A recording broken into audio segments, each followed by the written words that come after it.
پہلی بیوی کا خرچ پورا نہ کر سکے تو دوسری شادی کا حکم. آج تو بڑے وکری ٹائپ کے سوالات آ رہے ہیں. یہ بھی مسز حسین صاحبہ نے پوچھا ہے اسلام آباد سے.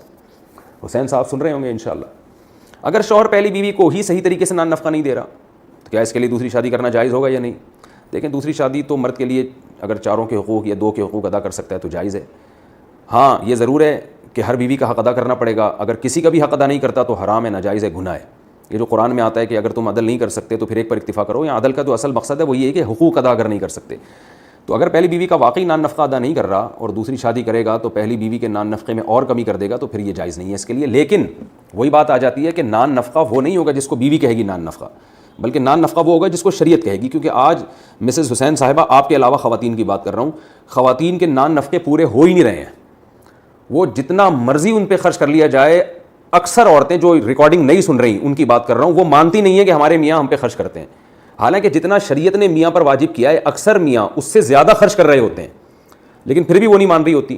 اور دوسرا, وہ اپنے نان نفقے میں اپنے بچوں کے خرچے بھی ڈال رہی ہوتی ہیں کہ بھئی یہ بچوں پہ یہ خرچ کرو, بچوں کو یوں دو, بچوں کو یہ. تو بچوں کا معاملہ تو باپ کا معاملہ الگ ہے. اس میں عورت کو, جیسے میں نے ابھی اس سے پہلے والے سوال میں ریکارڈنگ کروائی ہے, کہ وہ بچوں کے معاملے میں جب تک واضح ظلم نہ کر رہا ہو تو کسی کو اس میں حق نہیں ہے باپ کے خلاف احتجاج کرنے کا.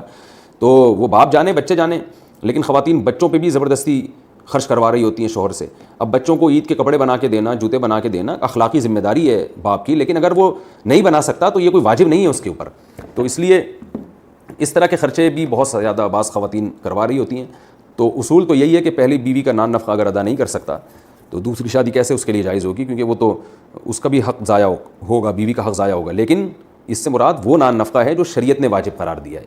وہ نان نفقہ نہیں ہے جو آج بعض خواتین شوہروں سے مانگ مانگ کے اس بیچارے کو آدھا بنایا ہوا انہوں نے, اور بالآخر وہ کچھ دنوں کے بعد غائب ہو جاتا ہے.